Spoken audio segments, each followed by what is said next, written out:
Well, you should have, I mean, you should have decent audio. So, you know.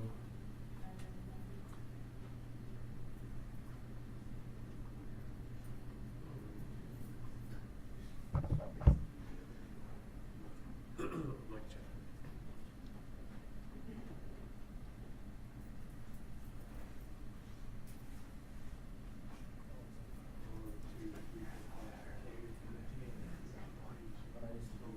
I used to work at Fox Sports, and I used to cover Panthers, Von Miller, that was so weird.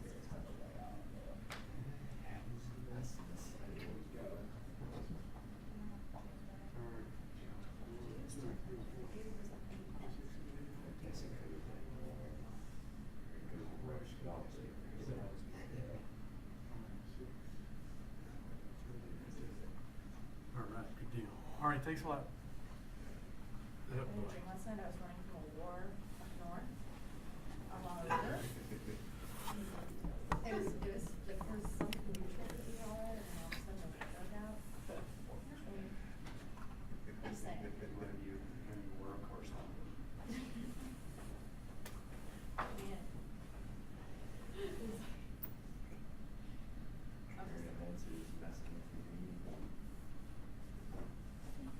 I'm on the Ensemble River escaping.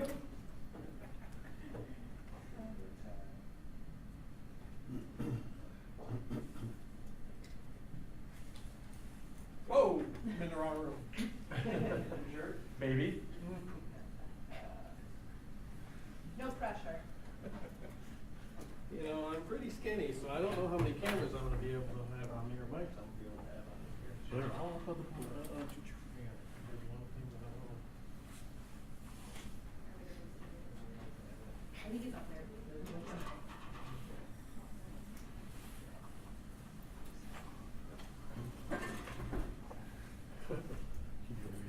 Appreciate it. He's gonna have to wait.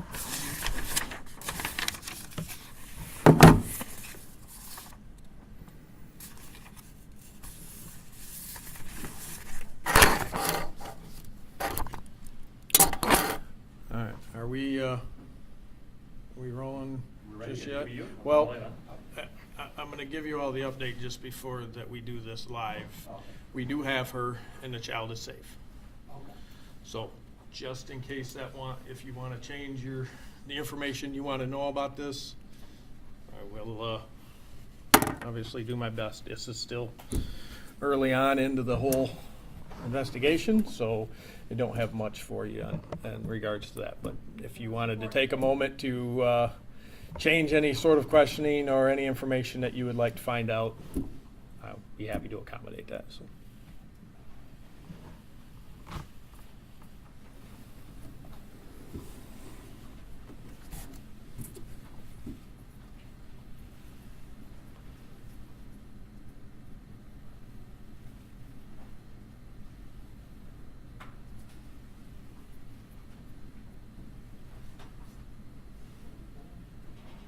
Is she arrested? She's in custody at this point in time.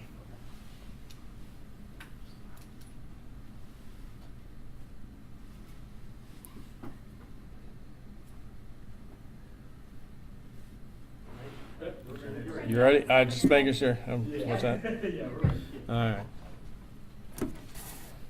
Johnny, you good? Yeah. You're typing like I type, so I don't know if this I is. got one thumb that works. There's everything else, I don't know how these people do this. Okay. Welcome, everybody. Thank you for coming to this press briefing. I am Brian Luck. I'm a lieutenant with the Wyoming Department of Public Safety. This is an update in regards to the shooting which resulted in a homicide last night at 2924 Taft Avenue. I'm very pleased to report that we have located the person of interest in this case, Miss Sakina Muhammad, the child of Ava, still a little short on how we pronounce that. Winston has also been located. Very pleased to report also that she is safe The police department investigators are still in the process of collecting evidence. They do have her in custody and will be proceeding with the investigation at this time. Child Protective Services is involved with the case to determine where Ava will be going. Is at a place at a home in Grand Rapids. And at this point in time, that's all we're going to be able to disclose about that. About what time of the day was she found here this morning or later on, or when was the child and the woman located? Recently. Recently. Yes, that was the reason that we were delaying on meetings so we could provide up-to-date information for you. And can you tell us a little bit about the condition of the child? Was the child, did she appear to be in harm? Did she appear to be in safe? Or? Every indication that we have, the child was unharmed and is safe. And I can assure you at this point in time, the child is safe because she is being protected and being cared for. I understand that the investigation is ongoing, but has Ms. Muhammad said anything about the murder of the live-in boyfriend or why she ran or anything of that nature? No, sir, not at this point in time. Is she still the suspect for the homicide? She is still our only person of interest in this homicide, yes. And is there a possibility that this was self-defense, especially given the victim's criminal history with domestic assault charges? We are aware that there are prior domestic incidents involving this. There are existing court orders that were preventing or that were in place to prevent the two of them to be together, listing Sakina as a protected person from Mr. Winston. However, without having a chance to interview her yet, we do not know those leads yet. And what is your message just to women in those type of DV situations, if she was in fact in a DV situation, because it seemed like this could have been handled potentially differently? Obviously, we want people to remove themselves from any dangerous situations. We understand the difficulties that do arise in living conditions, and however, it is just best to get out of those conditions to protect yourself and protect your loved ones. There's always help available to you through shelters, through the police department, through different resources that are out there that we can provide assistance with you. And we know that the child is safe now, but what has to happen for this to have become an Amber Alert nationwide type situation? We know you guys put out like a missing person, endangered person, but what would have had to take to happen for this to be an Amber Alert situation? Well, this was a case of a custodial parent having it. We did submit the process or the paperwork into the state police for the process to be entered into an Amber Alert. This just did not meet the criteria for it because there was no known threat to Ava at the time. Okay, we understand that a horrific crime happened, but at the time there is nothing that was saying that Ava was going to be a victim of a crime. So. The other, a child is missing program was enacted, and then the endangered missing was sent out statewide as well. So, all the resources that we could at the time were being utilized. Was the mom at all injured? I do not know, but I have not seen her, so I do not know if she was at this time or not. So. What will happen next? How do you determine whether or not this was self-defense or what orders were broken? That'll all be done through the investigation, through interviewing with her, and then they will present their case to the Kent County prosecutor to determine if there are any charges that are applicable in this. What kind of firearm was used, and if it was legally obtained? I believe it was a legally owned firearm. What type it was, I do not know at this time. How many shots? Where? Who called 911? Well, nobody called 911. The mother of Sakina had contacted us to do the welfare check based on some information that she had that there was some sort of domestic disturbance going on at their residence. And so when we got there is when we located Mr. Winston. And how close of that working relationship is it with GRPD? You mentioned that the child was found in a home in Grand Rapids. What was the line of communication like between the two different departments? Well, information's put out to everybody. I mean, our detectives have obviously been in here last night since 10 o'clock. They've not rested until they do. You know, multi-jurisdictional teams come into play. The cooperation between all agencies. You know, crime really doesn't understand jurisdictional boundaries, and so information going out to all agencies to be involved is paramount in something like this. Is Mohammed cooperating? What's that? Is your suspect cooperating? I don't know at this point in time. I didn't want to keep everybody waiting.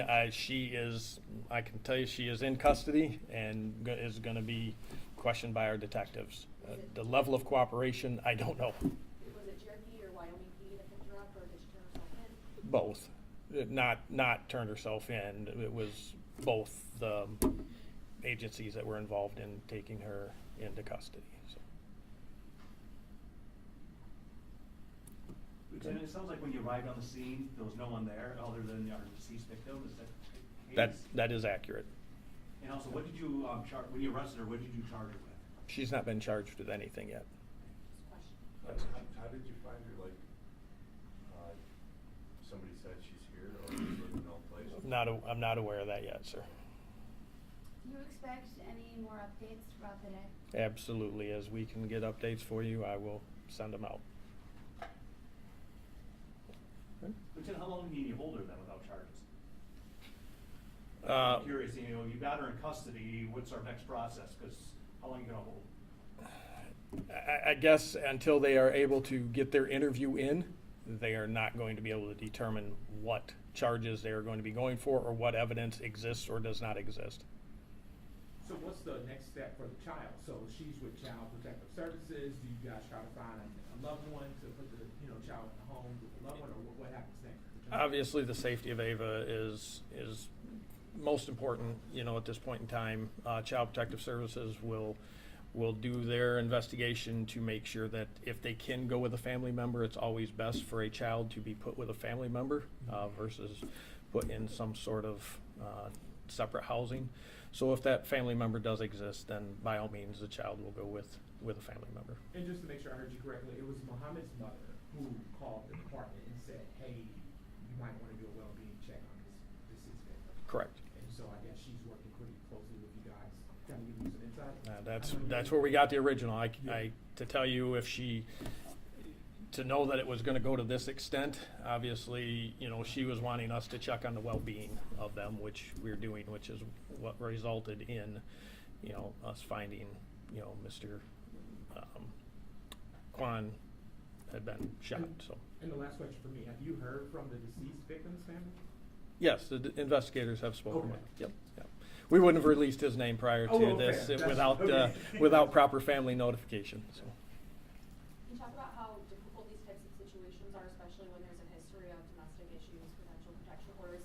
We can all have that as we walk into court in an ideal world, but people break that, and it creates danger. It does, and obviously this is a tragic end of what happened. You know, if these two would have been separated, this is potentially an avoidable circumstance. But you know, the protection order are in place to help protect a victim from somebody that has been convicted of crime or is thought to have been committed a crime. However, it is still a piece of paper that if a human chooses to circumvent that and go against what a court-ordered process is, you know, tragic things can happen. They are in place for a reason. They do allow us certain actions if we were to find people in violation of them, which does help alleviate certain problems in certain circumstances. However, you know, in a case like this, if people were willingly together, you know, there is not much that you're going to do to stop that. Sorry, excuse me, you said the gun was legal or registered.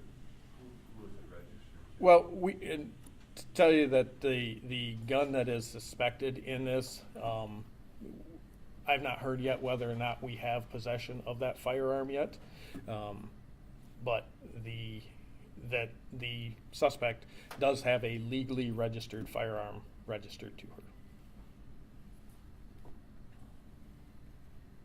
Do you know when she got that firearm? I do not.